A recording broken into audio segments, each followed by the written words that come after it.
Our guest today was in his third year of medical school when he was struck with a rare and vicious immune disorder, idiopathic multicentric Castleman disease, which strikes about 5,000 people in the United States each year.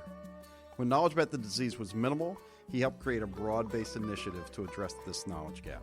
This is Clinicians Roundtable, and I'm Dr. John Russell.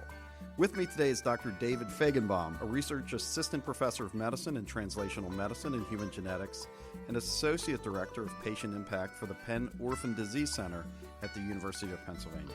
He is also co-founder of the Castleman Disease Collaborative Network, a global initiative dedicated to accelerating research and treatment for Castleman disease, or CD for short, and improving survival for all patients. Dr. Fajgenbaum, welcome to ReachMD. Thank you for having me. So Castleman's disease, can you tell us and our audience a bit about Castleman's disease? Sure. Castleman's is a rare inflammatory disorder that involves enlarged lymph nodes, flu-like symptoms, fluid accumulation, and multiple organ system failure in the most severe cases. There are three subtypes: unicentric Castleman disease, where the enlarged lymph nodes are localized to one region of lymph nodes, and then two forms of multicentric Castleman disease, where there's multiple regions of enlarged lymph nodes. One subtype is caused by a virus, HHV8. The other virus is idiopathic, so we don't know what causes the immune system to become activated and what initiates the cytokine storm that causes all of the organ dysfunction downstream of it. So how are these patients going to present? Patients typically present with flu-like symptoms, possibly nausea, vomiting, and oftentimes they're thought to have EBV or some other acute infection. When those acute infection tests come back negative and the patients continue to get more ill, their flu-like symptoms become more B-symptom-like, and patients are often thought to have an autoimmune disease or lymphoma. And it's only when a physician thinks the patient has lymphoma that a lymph node is resected, and it's that lymph node biopsy that's looked at under the microscope that can have a histopathologist or hematopathologist think that someone may have Castleman disease. And once you get the lymph node, is it very clear to make that diagnosis, or do you need the right pathologist looking at the slides? You really need the right pathologist. There's a real spectrum of abnormalities you see within a Castleman disease lymph node. And it's a spectrum of abnormalities that you can also see in other disorders. Patients with lymphoma and autoimmune diseases can actually have some Castleman-like features within their lymph nodes. So the most important thing, if a physician suspects someone has Castleman disease, is to perform a lymph node biopsy and to have a hematopathologist that has seen Castleman's before review that lymph node biopsy, and to look for the hallmark abnormalities in the lymph node, which are atrophic germinal centers, plasmacytosis, hypervascularization, and hyperplastic germinal centers, all within the same lymph node. One thing I guess I would step back and mention is that you should really begin to think this could be Castleman disease. It should be included in your differential of any patient with flu-like symptoms and with the beginnings of organ dysfunction, such as liver, kidney, bone marrow dysfunction, without an already determined diagnosis. Certainly in the setting of enlarged lymph nodes, it's important to take the lymph node out, both to look for Castleman disease, but also to ensure that this patient does not have lymphoma. So you have a personal experience with this. You were a third-year medical student when this disease struck you, correct? That's right. I was a healthy third-year medical student on the wards, never had any medical issues in my life. And over the course of a couple weeks, I started experiencing night sweats and fatigue. I noticed my lymph nodes were enlarging, and I eventually went to the emergency room. And when I was there, they ran some blood work, and I was informed that my liver and my kidneys were not functioning appropriately and that I had pancytopenias. So the emergency room doctor at Penn, where I was a medical student at the time, decided to hospitalize me, and I became very sick very quickly. I went from having flu-like symptoms and some mild organ dysfunction to having complete liver and kidney failure, requiring dialysis, requiring albumin infusions, and complete bone marrow failure, requiring RBC and platelet transfusions daily just to maintain and keep me alive. I was immediately transferred to the ICU, where I spent about 4 months out of the next 6 months in and out of hospitals and in and out of ICUs and hemonc floors before I eventually received cytotoxic chemotherapy. But even before getting to chemotherapy, it was a long journey to get to the diagnosis. And so ever since that experience of being a patient nearly dying multiple times over a 6-month period, and then finally getting out of the hospital, I've been laser focused on trying to take down this disease. And I'm now a faculty member at UPenn, where I study day and night weekends, all day, every day, to understand what is it that causes idiopathic multicentric Castleman disease and what are the immune cells involved so that we can more appropriately target and eliminate this disease. So you were in the hospital for several months at a premier medical center before they figured out what was wrong with you. How is that going to play itself out in Main Street, USA? The first step to make a diagnosis of Castleman disease is a lymph node biopsy. And a lot of Castleman's patients are very acutely ill when they present. And so there's this double-edged sword where patients are in the intensive care unit and physicians don't want to take them to the OR for a biopsy because they are so concerned about this unknown, undiagnosed illness. But at the same time, it's actually the biopsy that will get the diagnosis and can begin treatment to get the patient better. So I think that the most important thing, and actually I've just received a favorable review from Blood for the first ever diagnostic criteria for idiopathic multicentric Castleman disease. We hope that that will be published within the next couple months.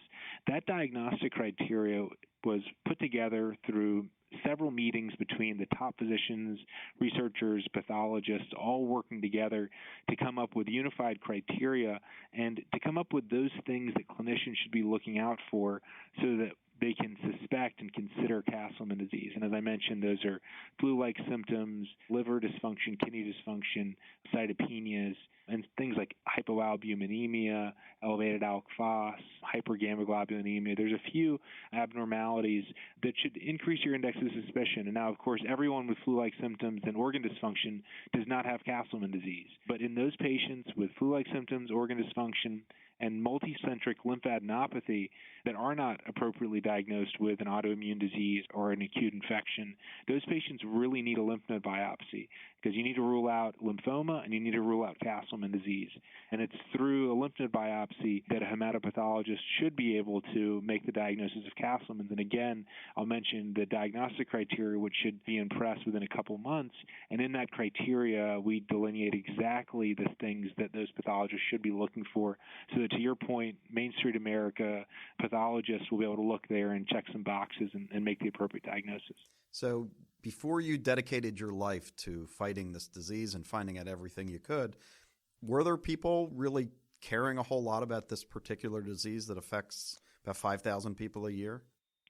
There was a lot of interest in HHV8 positive multicentric Castleman disease. Now, I mentioned there's two subtypes of MCD, and one is caused by this virus, human herpes virus 8, which initiates the cytokine storm and drives the whole disorder.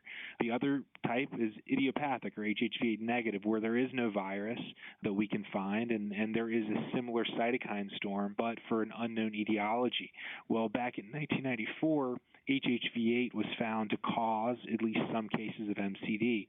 And when that discovery was made, the entire field that was a pretty significant field for a rare disease shifted all of their focus to studying the HHV8 virus. And the presumed assumption was that, well, everyone with multicentric Castleman disease must have HHV8, and it must be that virus that's causing all forms of MCD. And what was so interesting, when I was diagnosed, I went to a top medical resource, Up to Date, or actually my resident taking care of me went to the website and brought me a printout. And in Up to Date, it was not up to date because it said there had only been 4 reported cases ever of HHV8 negative MCD, when in reality about half of multicentric Castleman disease is HHV8 negative MCD. And it was so interesting for me because as I read through the literature when I got out of the hospital, every case report I read, or seemingly every case report about Castleman's, said this is very rare. This is HHV8 negative MCD. But what I found is that every week a new case report was coming out about someone with HHV8 negative MCD. And what I realized is that, and through doing a systematic liver review, we found that there are about half the cases of MCD are HHV8 negative. What we did is we shined a light on the fact that an entire field moved away from studying the patients that aren't caused by this virus and that have a similar phenotype, but no one understands the etiology. And so we've shown a light on it, and through this light, we've also been able to bring patients, physicians, researchers all to the table to work together to begin to understand what is this HHV8 negative idiopathic multicentric Castleman disease. And it's both through research here at Penn, but also through a foundation that I started called the Castleman Disease Collaborative Network, which serves as a gateway and a connecting point between all of these various players. If you're just joining us, you're listening to Clinicians Roundtable. I'm Dr. John Russell, and I'm speaking with Dr. David Fajgenbaum about his battle with Castleman's disease. So your foundation, what are some of the breakthroughs that you guys have been able to do, bringing all these minds together? Sure. Our earliest breakthrough came back in 2014 when we found through a series of research studies and also collaborative meetings that the entire way that we were thinking about this disease really was upside down. So Castleman disease, if you read in the literature, is often described as a benign lymphoproliferative disorder. And what they're referring to is the fact that all of the lymphocytes proliferating in the lymph nodes are all polyclonal. So the idea is, well, they're not malignant, so they must be, quote-unquote, benign. It's confusing to consider it that way because the model in the literature is that these quote-unquote benign lymph node tumors secrete interleukin-6, and then interleukin-6 causes immune cell activation, which causes organ dysfunction. But what we found is actually the model was upside down. The proliferating lymphocytes that are polyclonal and are not clonal, those proliferating lymphocytes are proliferating in a reactive fashion to the cytokine. So it's not a tumor secreting interleukin-6 that's then turning on the immune system. It's actually the activated immune system that's releasing interleukin-6 and other cytokines that's causing the lymph nodes to grow in the first place. These lymph node changes are reactive changes. And that was a really, really important breakthrough because, first of all, it explained why IL-6 blockade was effective and is effective in about a third to a half of cases. That's because the IL-6 blockade is upstream of the lymph node enlargement and upstream of the organ dysfunction. But secondly, it also uncovered the fact that this is an immune hyperactive disorder. It no longer should be considered a benign lymphoproliferative disorder, but it should be considered a hyperactive, hyperinflammatory disorder. And with that, now you can start thinking about what are all the ways you can modulate the immune system other than chemotherapy. Beforehand, we needed chemotherapy or IL-6 blockade, and unfortunately, that doesn't work for most patients. So this new approach of thinking about this as an inflammatory disorder, now we can harness all of the drugs that target the immune system and target inflammation to consider them as potential rational targets for stopping multicentric Castleman disease. Has your research impacted you personally on how you're being treated with your Castleman disease? Yes, I'm actually on a drug that's directly based on our research, a drug that had never been used in Castleman's before that is approved to treat kidney transplantation, but it targets a signaling pathway, the mTOR pathway, that we found through our research here at Penn to be involved in the proliferation and cytokine release. So I sometimes refer to this as truly personalized medicine, where we've identified a drug that's based on my immune cell pathways that are activated that hadn't been used before that's currently working well. So what do you view as the future of the network that you've set up, the Castleman Disease Collaborative Network? I see kind of two really distinct goals and really important goals. One is to uncover the etiology and pathogenesis of idiopathic, multicentric Castleman disease and unicentric Castleman disease, to understand what is it that causes this immune activation and how do you stop it. That's number one. I feel very confident that the trajectory we're on, the studies we have in place, if we can get the right number of samples and the right collaborators on board, that we can answer the unknowns of the disease and that we can turn what is really a devastating disorder that kills about a third of patients within 5 years and another third of patients within 10 years of diagnosis.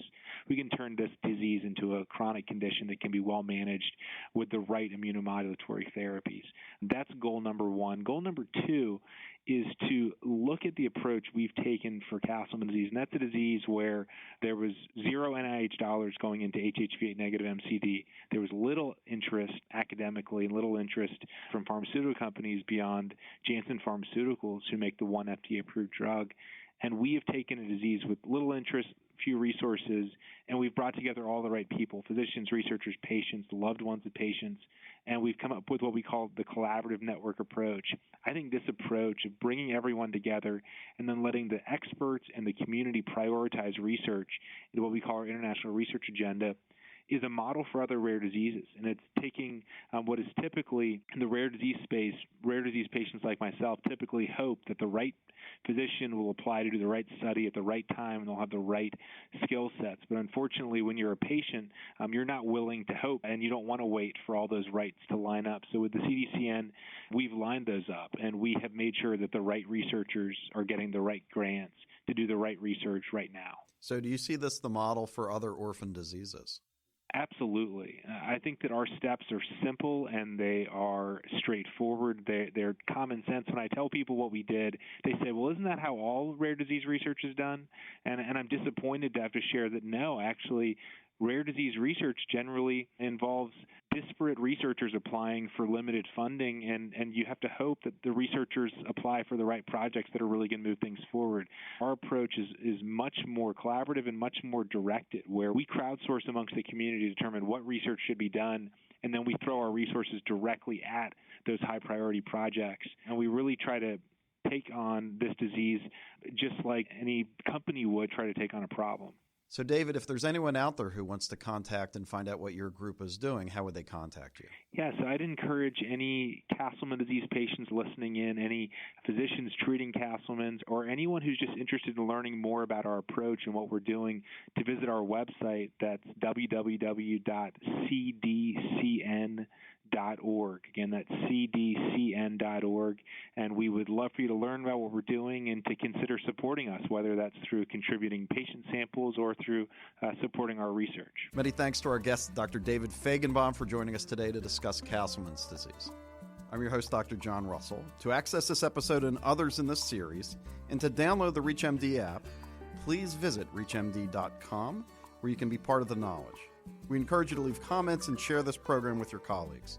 Thanks for listening.